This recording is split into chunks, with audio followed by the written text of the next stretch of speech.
feel kind of irritated, but it's partly my own fault. I got a letter in the mail and it was to renew something, and it seemed pretty legit, and just wanting to take care of it quickly, I renewed it online. But they also sent an envelope in case I wanted to send a check or put my credit card in the box. And I was a little bit thinking, this is a bit weird, but I didn't think about it too much. It's partly my own bad memory's fault, because I kind of remember renewing it in a similar way in previous years. I should have been alerted by the website address though, because the dot wasn't .com, or like it wasn't a common dot. So I stupidly filled out the form online and put in the payment and put in my credit card, and then they sent a confirmation email, and the stuff they sent in the confirmation email was kind of weird. And so then I Googled this thing, and lo and behold, it's a scam. And I'm like, damn it! I feel like I'm so good at avoiding scam emails and things, but this sort of got me because it was a piece of mail. It's actually a piece of physical mail with information on it that seemed like it would be legitimate. And so I immediately called my credit card company and then had to cancel the card, and they have to send me a new one, which is annoying. What was interesting though is it actually got deleted off my Apple Pay, the card, right away. By the time I hung up the call, it said, oh, this other card has been switched to your default card. So that was interesting about the quickness of the Apple Pay technology. I thought that was pretty cool.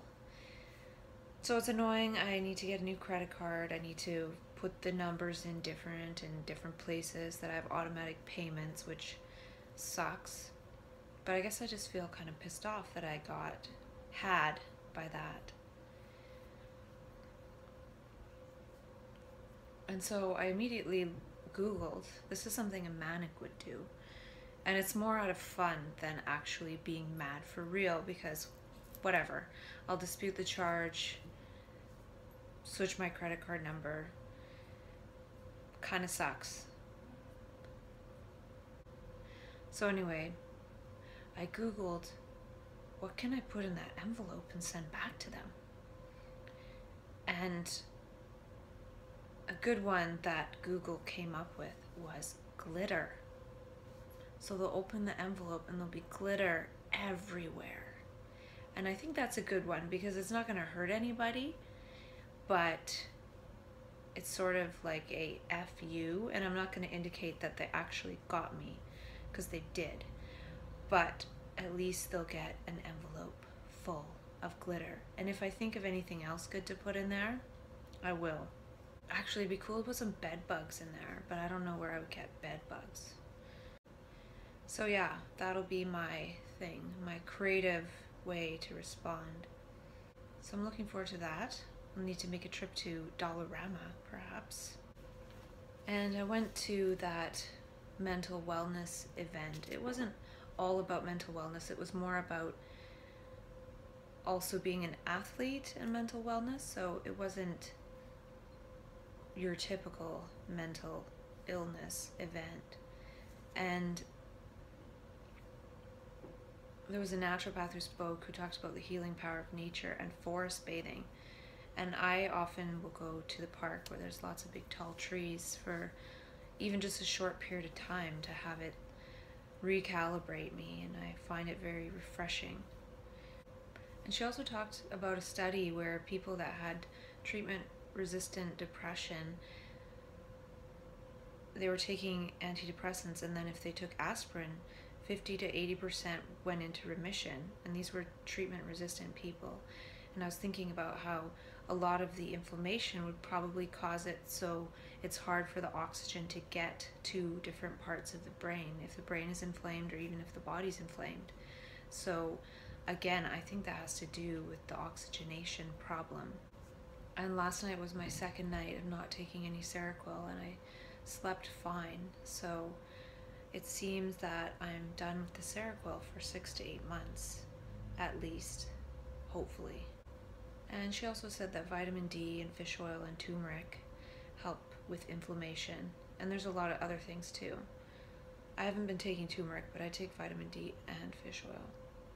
And she talked about how the gut is the second brain, and there's talk about the microbiome and probiotics and how important that is.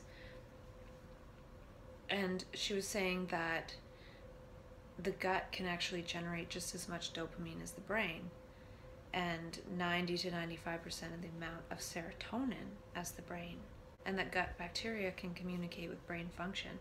But I was thinking it was interesting with the whole thing with serotonin and dopamine in the gut. I wonder if our guts have become dopamine dominant just as our brains have, because so much of our eating is actually for pleasure as opposed to actually nourishing ourselves. So a lot of when we feel hungry is actually just a habit. It's programmed, and it's also programmed as to what we will eat, and it's not usually good for us. So it could be that how our brains are wired is actually being mirrored in the guts because of the way we're actually feeding our bodies. It's the similar way that we're feeding our minds, like instant gratification stuff. And she talked about how sugar consumption is not good because it suppresses BDNF, which is brain-derived neurotropic factor, and that is what is needed for brain growth. So interesting, it's talking about the brain growth and growth of new neurons, and when we have sugar, it suppresses that. And I think the sugar is actually related to the dopamine, because a lot of it is just addiction to the sugar, and then that takes over, and then again, since the brain is so busy with that sugar addiction dopamine cycle, it's not growing brain cells. So we'd have to not eat the sugar in order for the brain to be like, okay, well now it's time for the brain to grow, because sugar is addictive, and that is dopamine again. And another speaker talked about how we have 70,000 thoughts a day, 70,000 plus. I thought it was 50,000. Maybe now we're thinking 70,000. Now that we have to think about our phones and our social media and stuff. And I'm wondering if I can count my thoughts per day, like actual thoughts. I probably would guess that I think less than 100 thoughts a day. I don't know how to prove that, but I know that from my own subjective experience. I don't hear my own voice. I don't have that soundscape of an ego soundscape, an egoscape. And we're all trying to escape that egoscape, and we're a slave to that. And a lot of the ways we do that is through our addictions. It gets the thing to shut up for 1 second, and then we go on to the next. And interestingly, this next speaker, he actually said that we look at our phones for a dopamine hit. So he understands that a lot of what we do is this dopamine dominant, getting our dopamine fix, which is what most things in life are designed for. Even our own thoughts are giving us hits of dopamine. So we're addicted to our thoughts and our reactions, and the movie What the Bleep Do We Know talks a lot about this. And he also talked about heart rate variability, which is something I've been experimenting with somewhat with the Complete Coherence app and the Cardio Mood app. And another speaker talked about exercise as the best way to naturally create those internal brain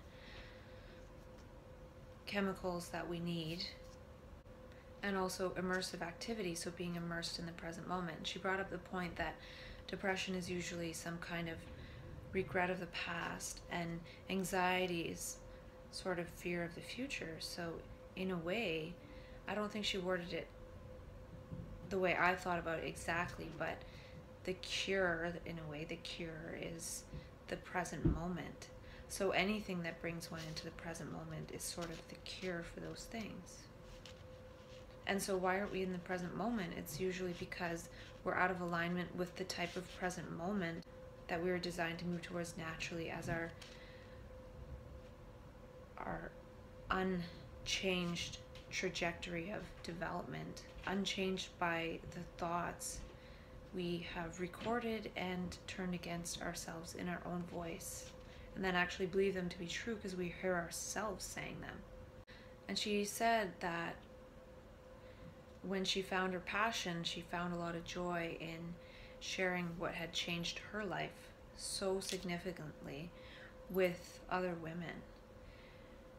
And I just like the way she said the sheer joy of sharing that. And for myself, I kind of don't know what to do. I don't know how to really create some kind of structured something, because once I start doing something, I just forget what the heck I was trying to do.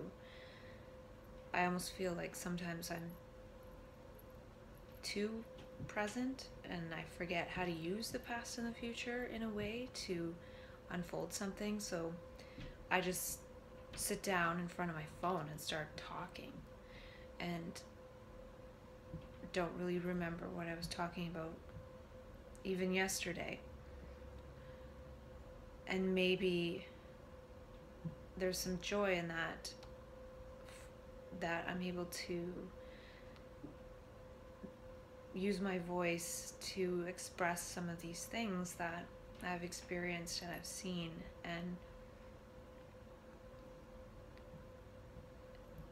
and do so in a way that maybe could be made available to other people that might be helpful in some way.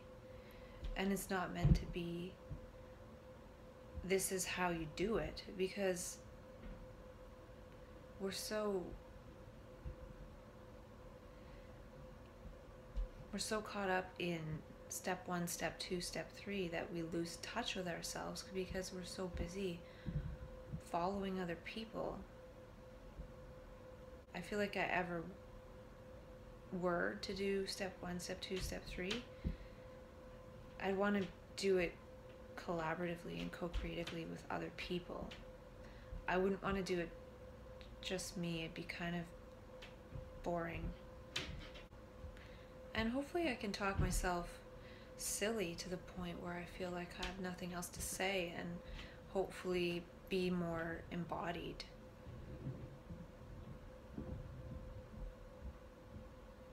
And again, that sort of is the next step. And even today, I spent the whole day with people, with a friend, and then at the clubhouse, and then I was there for like 6 hours, I think.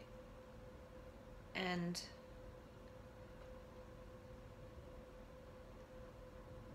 that's really important, to be relational as well as embodied. And another speaker showed a quote by somebody, I don't know who the quote was by, but said, "Be who you needed when you were younger." And that quote is pretty big, because I feel like I could have really used some support at certain periods in my life, and I didn't necessarily have that support. And so hopefully I can be that support for other people sometimes. And through this process of self-dialogue, I'm actually learning a lot about the importance of holding people with unconditional love and not having any judgment. And I was pretty decent at that before, but now I see it even more so because I've really felt and experienced the effects of that. And the last presenter was Brent Seal, who is an advocate for mental health and does a lot of public speaking, and he has a goal to climb Mount Everest. And he very cleverly, in his presentation, shared a poem. And he said he'd never ever shared a poem out loud on stage before. And he hadn't written more than a handful of poems in his journey. But his poem was pretty much genius, and it was along the themes that I talk about to myself. And what makes me feel hopeful about that is that I feel like many of us, whether we know it or not, actually see things this way. It's just not part of the conversation. Mental health conversation right now is limited to a band that we've been told to feel and experience it and share about it. And the stuff outside of that is usually for when we're in crisis and we're sharing it with a doctor in the psych ward and they're giving us some label and pathologizing us. And then we're afraid to talk about that stuff after because of how it's perceived. And so that's why I've been talking to myself about all these different perspectives, to think about it in so many different ways as a way to almost drown out that soundscape of pathology. And I'm not saying there's no place for that soundscape. I'm just saying that in my vision of what I foresee for hopefully myself one day and hopefully more people, is that we can actually fully recover from needing mental health services. It could be a 2-year process or a 6-month process or a 5-year process, and we can actually get to the point where we don't need medications, we're thriving, and we're actually finding our unique contribution and gifts throughout the process. And when we step into that, we no longer need these things to make us feel better, because a lot of the anxieties and troubles are from past traumas that aren't dealt with, and also being re-traumatized by the way we've been told to think about ourselves and the way we experience our life as a result of that. And it's way more complicated than that, of course, and people can choose to think about it however they want. I'm just talking about it in so many ways to say that I choose to think about it in infinite ways, and however it comes up and comes out in the moment, and then I usually forget about it. So if I say something and it's seen as like, wow, that was just not even close to how it is in somebody else's mind, I already forget what I said.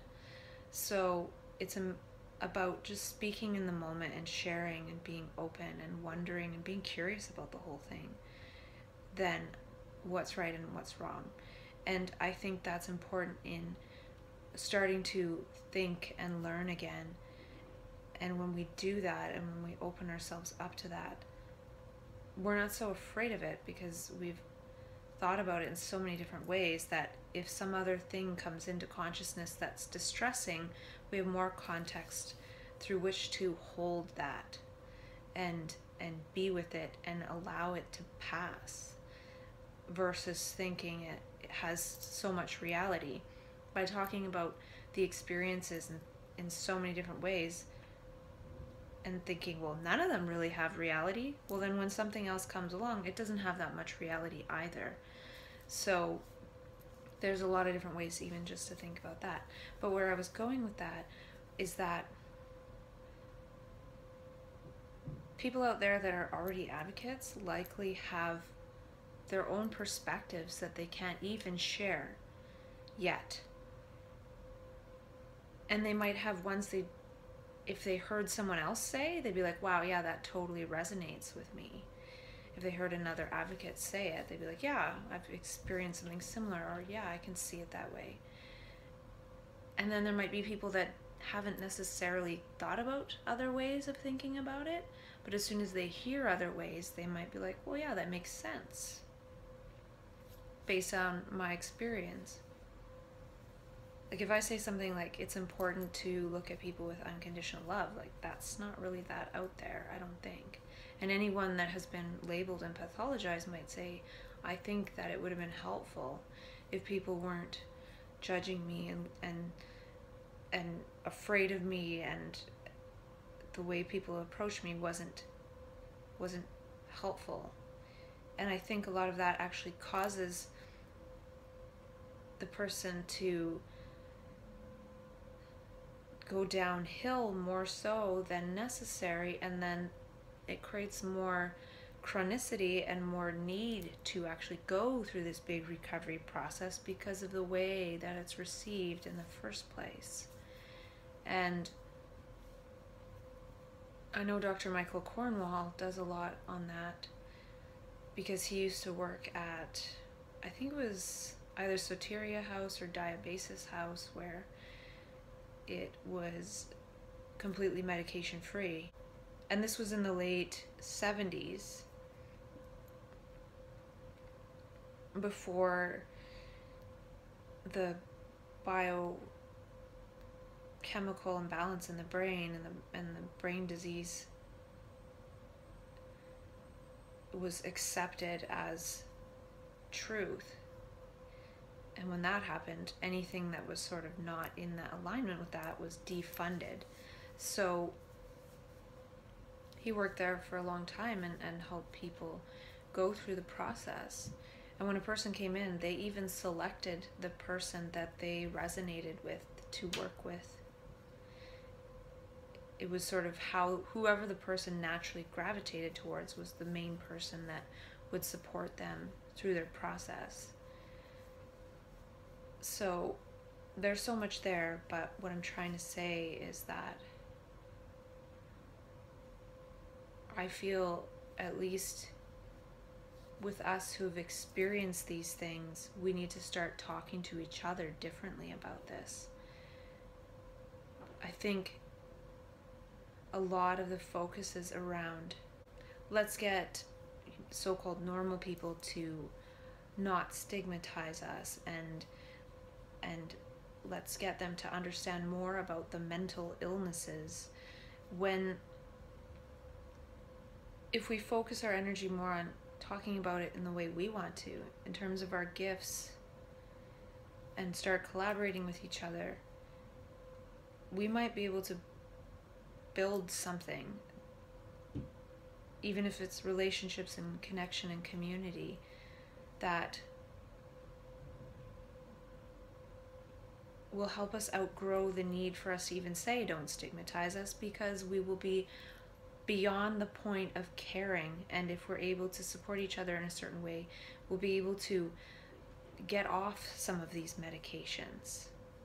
And I don't know if that's true, but 20 years ago so many people were locked up, and now they're not locked up, but then they're in chemical prisons in the community. So it only makes sense that one day people won't need those chemical prisons forever, and maybe they won't be told that they have this lifelong affliction that they're going to have to deal with forever. Because I think a lot of the treatment and the way people are treated and received and perceived unfolds those pathological trajectories. And now that I'm at this point where maybe I'll be able to avoid the psych ward, I'm going to be avoiding being repathologized and added to that. And anyway, and what I wanted to say with Brent's poem, and I don't want to say it like he said it per se, and I couldn't even if I tried, but he was saying in his poem, what if people with depression had a huge capacity for empathy to the detriment of themselves? And he said, what if people with mental illness simply have special powers? And he said certain things like that. And I was like, yes, because I feel like I talked about the special powers and the special messages and the increased empathy and that in previous videos. So I know that much of what I've said, if he was to hear it, and he probably doesn't even need to, he already feels that way. He already sees it that way. He already sees people with mental health challenges, and he doesn't think, oh, you're this depressed person. He sees them as a person with so much empathy that it crushes them. And I feel like people don't even necessarily see themselves that way. They just think, oh, something's wrong with me. But the empathy is that a person can perceive something else as themselves. And when we get in touch with that and we look at the world, it's pretty hard not to be crushed. And so that's why, again, I feel like altruism and getting in touch with what we can do to help the world and help each other is so important. And we've been made so impotent by our education because we've been trained in such a narrow band of whatever it is we're trained to do. And then we get there and we're like, this is success and this is boring, and I get bored of doing the same thing all the time in most cases, because we've forgotten how to learn, because we've trained ourselves to just memorize ourselves into being a professional of some kind. And then the ones that can't do that need the professionals to help them. Yet we're not using our brains properly at all, obviously. But I thought it was really cool that he did that in a poem, and I was saying to somebody that I was there with that if he were to just get up there and say, people with psychosis have magical powers, people with depression are just very empathetic, people would look at him and think, we need to take you to the psych ward because you need another label tacked onto you. But if you do it in a poem and you say, what if, and you get people thinking. So I'm wondering if I should just convert all my videos, all 170 almost, to poems. I need to go through and watch them and just re-record them and make them poems. But anyways, I didn't do that. I didn't do it as poems. I did it as me speaking. So I probably just seem like a crazy person, and I am, and I'm okay with that, because I don't think I'm mentally ill. I don't think I have a problem in my brain that is degenerating, but I definitely know that I'm a crazy person, and I'm very proud of that. And some of this is just that only a crazy person would say. And then I wonder, what is my dream? And I thought, I want to know what the universe is dreaming. So I hope that if I ever do share this, it's seen as just sort of poetry without the poetry. It's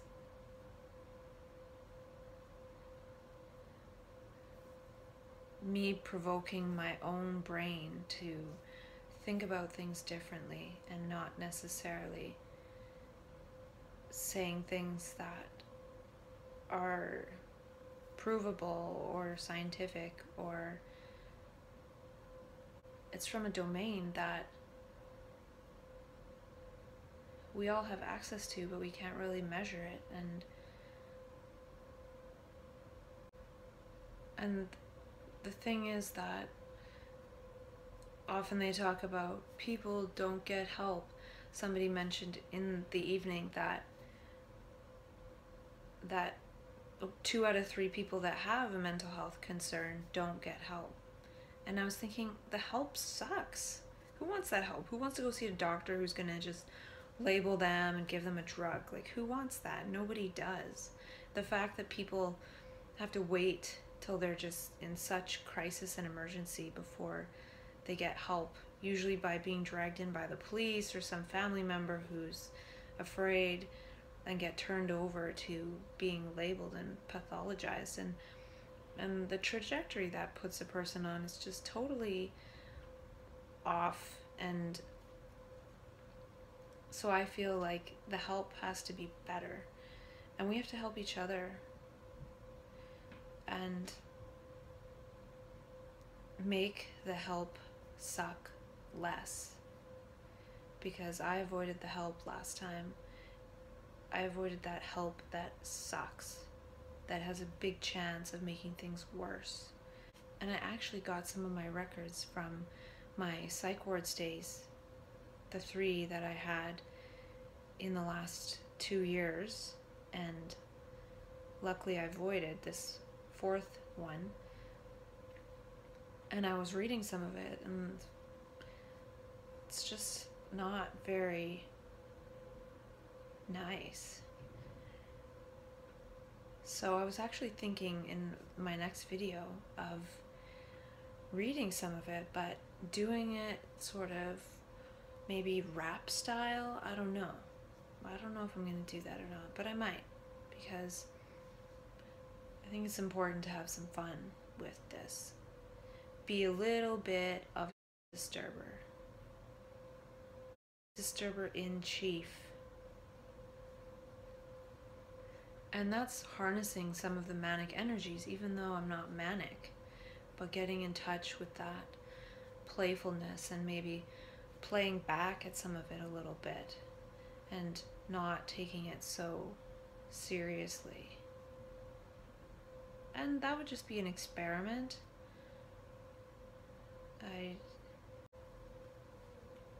So yeah, stay tuned for release of information, final report.